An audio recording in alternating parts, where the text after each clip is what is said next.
Hoje, 31 de março, é comemorado o Dia Internacional da Visibilidade Trans. A data é importante para chamar a atenção sobre a necessidade de combater a discriminação. A repórter Carolina Chaves mostra que no Brasil, o judiciário tem atuado nesse sentido. Desde criança, Natália se identificou com o universo feminino. Ela gostava de brincar com bonecas. A infância foi toda no interior do Maranhão e o jeito tido como diferente a fez passar por vários sofrimentos.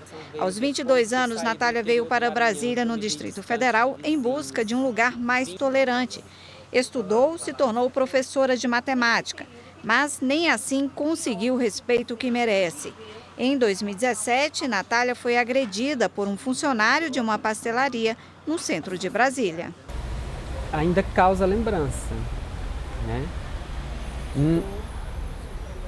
De vergonha, sabe? Ali vai fazendo você se fragilizar por dentro. O caso chegou à justiça e a pastelaria foi condenada a pagar uma indenização de R$20 mil. A professora abriu mão da indenização em troca da possibilidade de dar aula sobre questões de gênero para os 40 funcionários da empresa. Para Natália, educar os agressores apenas minimiza a humilhação. Após uma vida de ataques e indiferença da própria família no interior do Nordeste, a professora de matemática se considera uma sobrevivente. E os números mostram que ela não está errada. Segundo o estudo da instituição Grupo Gay da Bahia, a região Nordeste do Brasil é considerada a mais violenta para a comunidade LGBTQIAPN+. A pesquisa aponta que 256 pessoas trans foram mortas a cada 34 horas no ano passado. No total, foram 242 homicídios e 14 suicídios em 2022. O judiciário tem atuado para tentar conter essa violência. Em 2019, o STF enquadrou a homofobia e a transfobia como racismo. A legislação prevê prisão de 1 a 3 anos por discriminação ou preconceito por orientação sexual e identidade de gênero. A ministra Carmen Lúcia destacou o dano provocado por esse tipo de preconceito. Todo preconceito é violência, toda discriminação é causa de sofrimento.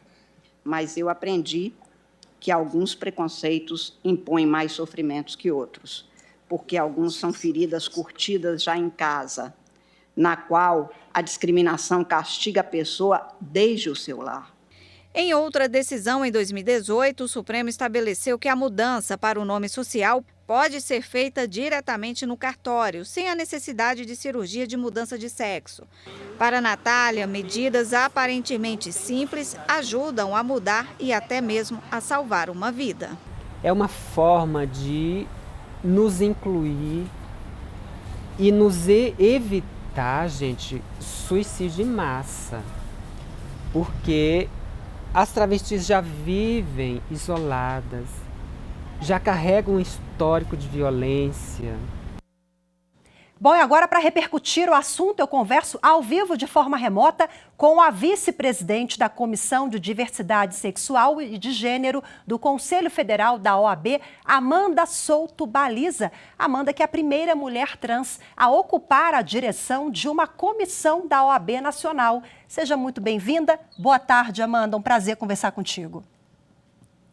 Boa tarde, é um prazer também estar aqui, conversar com vocês. Eu fico muito feliz que a TV Justiça abra espaço para debater esse tipo de matéria. Com certeza. Bom, e nessa data tão importante, que é um dia também de reflexão, né? Nós já elencamos agora na reportagem da Carol algumas decisões do Supremo Tribunal Federal. O Judiciário tem atuado para a gente combater e minimizar os impactos, né, as pessoas trans. O que você destaca? O gargalo agora é dar efetividade a essas normas? Bom, existem vários atos normativos e decisões que são fundamentais para que a gente tenha uma garantia de cidadania para a população trans. Aqui a gente pode destacar também um que não veio do judiciário, um dos raros que não vieram do judiciário, né? Que é o processo transexualizador no SUS, que ele é permitido no Brasil desde 2008. Mas dentre as decisões, a gente... Oi? Por favor, você falou da cirurgia no SUS, também tivemos uma decisão do Supremo que minimizou ali aquela burocracia toda, né, que precisava apresentar um laudo, então era muito sofrimento, agora é mais prático o processo, né, também por uma decisão judicial. Isso, mas a questão do processo transexualizador, ele segue regras do Ministério da Saúde. O Entendi. que o STF fez foi, na decisão da ADI 4275, que permitiu a retificação de registro civil, que é a alteração da certidão de nascimento diretamente em cartório, sem a necessidade desses laudos e Uhum. cirurgias. Antigamente era muito comum que o juízo de primeiro grau, que pegava aquele processo, exigisse uma série de laudos, cirurgias e coisas nesse sentido. O STF derrubou isso para permitir que a pessoa possa alterar a certidão de nascimento sem qualquer questão nesse sentido. É Uhum. interessante até destacar, o cenário internacional, a gente tem várias decisões aqui no Brasil que são melhores que diversos outros países, né? Em 2021, por exemplo, a Romênia foi condenada na Corte Europeia de Direitos Humanos exatamente porque estava exigindo que pessoas trans fizessem cirurgias para que pudessem mudar os seus documentos. Aqui no Brasil, nós temos várias decisões que são importantes para essa garantia de direitos, garantia de cidadania.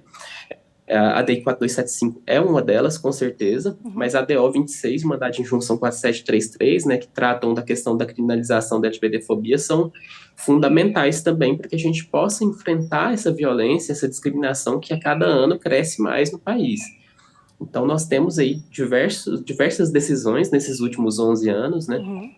mas a gente também precisa pensar no futuro de alguma forma que a gente possa positivar essas decisões, porque decisões da Suprema Corte, por mais que elas sirvam para estancar um problema que está acontecendo hoje, a gente sabe que elas não têm a mesma garantia de uma lei. Nos Estados Unidos, por exemplo, nós tivemos o caso Roe versus Wade, que depois de 50 anos as pessoas perderam aquele direito de uma decisão judicial. Então é sempre mais interessante a gente buscar a positivação, embora as decisões estejam nos servindo muito bem por enquanto. Qual é a positivação hoje mais urgente na sua avaliação ou quais os segmentos, né? Porque no mercado de trabalho eu leio e eu ouço da comunidade que há uma dificuldade grande na inserção, a educação. O que você acha mais urgente hoje que precisa de uma atuação do Congresso Nacional? Hoje a gente precisa. A gente tem um Estatuto da Diversidade, que ele está no Congresso Nacional, que ele é o PLS 134 de 2018, foi arquivado agora no fim da legislatura. Ele é um estatuto que ele prevê todas essas questões que já foram decididas no STF. É interessante que algum parlamentar reapresente ele para que ele possa tramitar e a gente possa discutir esses pontos, talvez até segmentar ele, apresentando projetos de leis que são mais específicos, né? A própria questão, agora falando de maneira geral, da população LGBTI, a própria questão do casamento e união estável é uma coisa muito simples que o Congresso Nacional já poderia ter aprovado.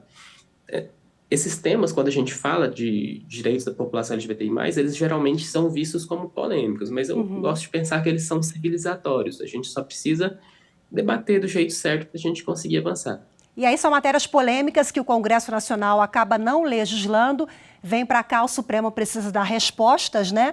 E aí a gente tem inúmeros casos que essa foi a trajetória, né? Mas para a gente finalizar, Amanda, nós temos uma violência muito grande ainda no país, o Brasil ocupa ali o topo do ranking na violência mundial contra pessoas trans, né? E o que você acha por que nós chegamos a esse patamar tão trágico? É cultural? O que a gente precisa fazer para avançar? Eu vejo que muita da violência ela está diretamente ligada à questão da desinformação. Uhum. E isso é um fenômeno que eu tenho observado nos últimos anos. Eu trabalho nessa área. Então, é muito comum que quando alguma desinformação viraliza, a gente tem uma resposta muito forte de certos grupos da sociedade que têm algum tipo de dificuldade em trabalhar com essa pauta. Então, por exemplo, em 2015, 2016, a gente pode observar no Google Trends que houve a viralização do termo ideologia de gênero. E esse termo ideologia de gênero ele é usado de forma genérica para atacar a comunidade LGBTI. Ele não tem uma definição própria. Então, quando esses termos genéricos, quando essas informações elas acabam viralizando, nós vemos que existe uma reação muito forte da sociedade, até mesmo do legislativo. Vários projetos de lei discriminatórios são apresentados e várias questões vão sendo trabalhadas contra a população trans, contra a população LGBTI de forma geral, para que os direitos que já foram conquistados, eles tenham dificuldade na garantia e também que a gente tenha dificuldade na conquista de novos direitos. Esse é um problema muito sério que a gente precisa enfrentar. A gente precisa criar mecanismos para que a informação ela seja passada de forma correta para a sociedade. Afinal de contas, a população trans ela não quer nada além do básico, quer sobreviver, quer ter um emprego, quer estudar, quer ter uma família e construir sua vida como todas as demais pessoas querem. Perfeito, Hoje, Amanda. Perfeito. Por favor, pode concluir. eu só ia falando que a gente teve bastante conquista no STF, mas a gente ainda tem um processo ali que eu considero ele fundamental para a população trans. O recurso extraordinário 845779, né, ele trata da questão do uso dos banheiros. Hoje a jurisprudência nacional ela já tem se consolidado no sentido de que a população trans tem o direito a usar banheiro de acordo com a sua identidade de gênero. Só que ainda falta o STF bater o martelo, né? Esse processo ele tem parecer favorável da PGR para a população trans, tem 2 votos de ministros já favorável, mas infelizmente ele ficou ali com vistas ao ministro Luiz Fux por cerca de 7 anos. Agora, com essa última alteração regimental do STF, o pedido de vista ele tem limite, então esse processo ele deve retornar para ser possível o julgamento, acho que agora no mês de junho, não me recordo exatamente a data. Olha, mas aí, esse é um processo certamente fundamental teremos também. novidades também, né, em relação a esse tema que é de fato um tema muito sensível e muito aguardado, né, por todos nós. Amanda, muito obrigada pela sua participação. Amanda, que é vice-presidente da Comissão de Diversidade Sexual e de Gênero do Conselho Federal da OAB, Amanda Souto Baliza, a primeira mulher trans a ocupar a direção de uma comissão da OAB Nacional. Muito obrigada mais uma vez. Uma boa tarde para você, Amanda. Obrigada, boa tarde. Bom final de semana. Obrigada igualmente.